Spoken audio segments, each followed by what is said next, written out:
श्री दुर्गाय नमः। श्री दुर्गाष्टपदी चौथा अध्याय।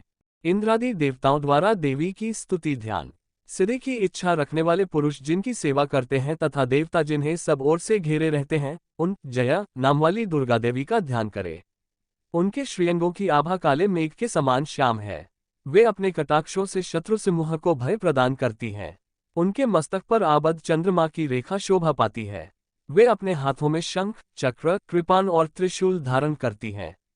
उनके 3 नेत्र हैं। वे सिंह के कंधे पर चढ़ी हुई हैं और अपने तेज से तीनों लोकों को परिपूर्ण कर रही हैं।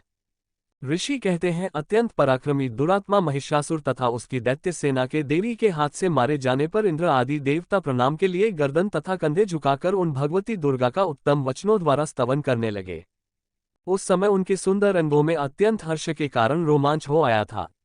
देवता बोले, संपूर्ण देवताओं की शक्ति का समुदाय ही जिनका स्वरूप है तथा जिन देवी ने अपनी शक्ति से संपूर्ण को व्याप्त कर रखा है, समस्त देवताओं और महर्षियों की पूजनीय उन जगदम्बा को हम भक्तिपूर्वक नमस्कार करते हैं।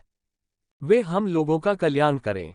जिनके अनुपम प्रभाव और बल का वर्णन करने में भगवान शेषनाग, ब्रह्मा जी तथा महादेव जी भी समर्थ नहीं हैं, वे भगवती चंडिका संपूर्ण का पालन एवं अशुभ भय का नाश करने का विचार करें। जो पुण्यात्माओं के घरों में स्वयं ही लक्ष्मी रूप से, पापियों के यहाँ दरिद्रता रूप से, शुद्ध अंतःकरण वाले पुरुषों के हृदय में बुद्धि रूप से, सत्पुरुषों में श्रद्धा रूप से तथा कुलीन मनुष्य में लज्जा रूप से निवास करती हैं, उन आप भगवती दुर्गा की हम नमस्कार करते हैं। देवी, आप संपूर्ण विश्व का पालन कीजिए। देवी, आपके इस अचिंत्य रूप का, असुरों का नाश करने वाले भरी पराक्रम का तथा समस्त देवनाओं और दैत्यों के समक्ष युद्ध में प्रकट किए हुए आपके अद्भुत चरित्रों का हम किस प्रकार वर्णन करें। आप संपूर्ण जगत की उत्पत्ति में कारण हैं। आप में सत्वगुण, रजोगुण और तमोगुण सीनी गुण मौजूद हैं, तो भी दोषों के साथ आपका संसर्ग नहीं जान पड़ता। भगवान विष्णु और महादेव जी आदि देवता भी आपका पार नहीं पाते। आप ही सबका आश्रय हैं। ये समस्त जगत आपका अंशभूत है, क्योंकि आप सबकी आदिभूत अव्याकृता परा प्रकृति हैं। देवी, संपूर्ण यज्ञों में जिसके उच्चारण से सब देवता तृप्ति लाभ करते हैं, वह स्वाहा आप ही हैं। इसके अतिरिक्त आप पितरों की भी तृप्ति का कारण है, अतएव सब लोग आपको स्वधा भी कहते हैं। देवी, जो मोक्ष की प्राप्ति का साधन है, अचिंत्य महाव्रत स्वरूपा है, समस्त दोषों से रहित जितेंद्रिय तत्व को ही सार वस्तु मानने वाले तथा मोक्ष की अभिलाषा रखने वाले मुनिजन जिसका अभ्यास करते हैं, वह भगवती परा विद्या आप ही हैं। आप शब्द स्वरूपा हैं। अत्यंत निर्मल ऋग्वेद, यजुर्वेद तथा उद्गीत के मनोहर पदों के पाठ से युक्त सामवेद का भी आधार आप ही हैं। आप देवी, त्रयी, तीनों वेद और भगवती 6 ऐश्वर्यों से युक्त हैं। इस विश्व की उत्पत्ति एवं पालन के लिए आप ही वार्ता, खेती एवं आजीविका के रूप में प्रकट हुई हैं। आप संपूर्ण जगत की घोर पीड़ा का नाश करने वाली हैं।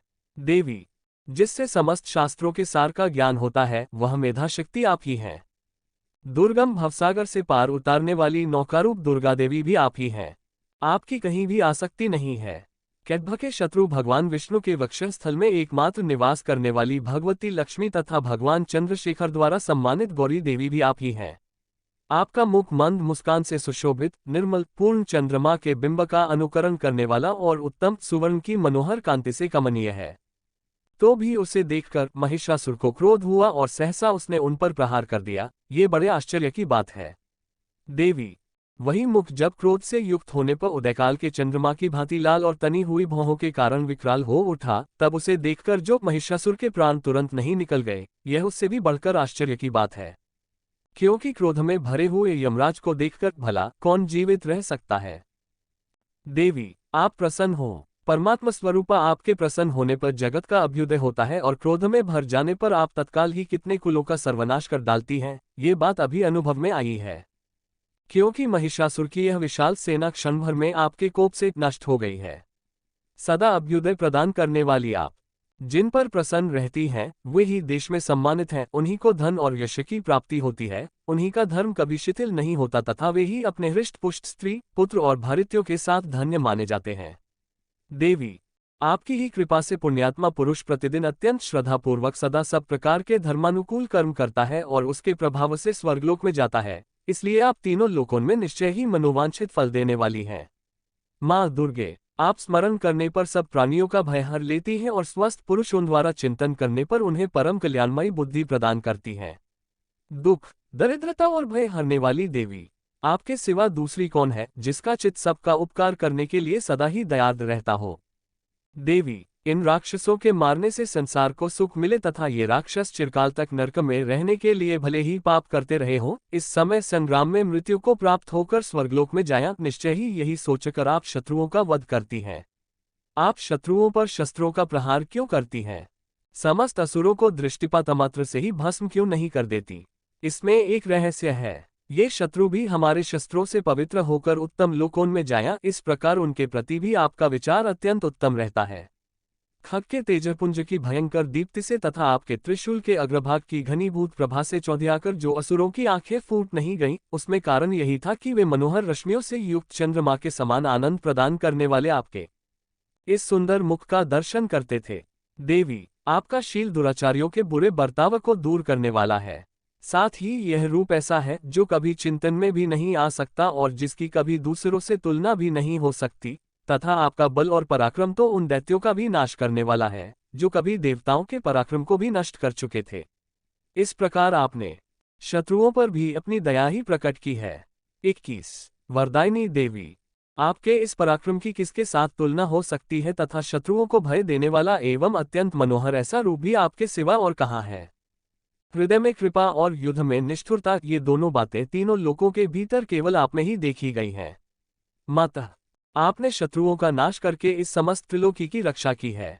उन शत्रुओं को भी युद्धभूमि में मारकर स्वर्गलोक में पहुंचाया है तथा उन्मत्त दैत्यों से प्राप्त होने वाले हम लोगों के भय को भी दूर कर दिया है। आपको हमारा नमस्कार है। देवी, आप शूल से हमारी रक्षा करें। अंबिके, आप खग से भी हमारी रक्षा करें तथा घंटा की ध्वनि और धनुष्य की टंकार से भी हम लोगों की रक्षा करें। चंडिके, पूर्व, पश्चिम और दक्षिण दिशा में आप हमारी रक्षा करें तथा ईश्वरी, अपने त्रिशूल को घुमाकर आप उत्तर दिशा में भी हमारी रक्षा करें। तीनों लोकों में आपके जो परम सुंदर एवं अत्यंत भयंकर रूप विचरते रहते हैं, उनके द्वारा भी आप हमारी तथा इस भूलोक की रक्षा करें। अंबिके, आपके कर पल्लवों में शोभा पाने वाले खंड, शूल और गदा आदि जो अस्त्र हो, उन सब के द्वारा आप सब ओर से हम लोगों की रक्षा करें। ऋषि कहते हैं, इस प्रकार जब देवताओं ने जगन्माता दुर्गा की स्तुति की और नंदनवन के दिव्य पुष्पों एवं गंध चंदन आदि के द्वारा उनका पूजन किया, फिर सबने मिलकर जब भक्तिपूर्वक दिव्य धूपों की सुगंध निवेदन की, तब देवी ने प्रसन्नवदन होकर प्रणाम करते हुए सब देवताओं से कहा।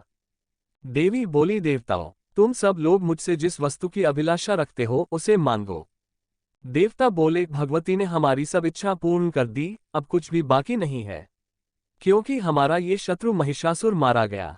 महेश्वरी, इतने पर भी यदि आप हमें और वर देना चाहती हैं, तो हम जब जब आपका स्मरण करें तब तब आप दर्शन देकर हम लोगों के महान संकट दूर कर दिया करें तथा प्रसन्नमुखी अंबिके, जो मनुष्य इन स्तोत्रों द्वारा आपकी स्तुति करे, उसे वित्त समृद्धि और वैभव देने के साथ ही उसकी धन और स्त्री आदि संपत्ति को भी बढ़ाने के लिए आप सदा हम पर प्रसन्न रहें।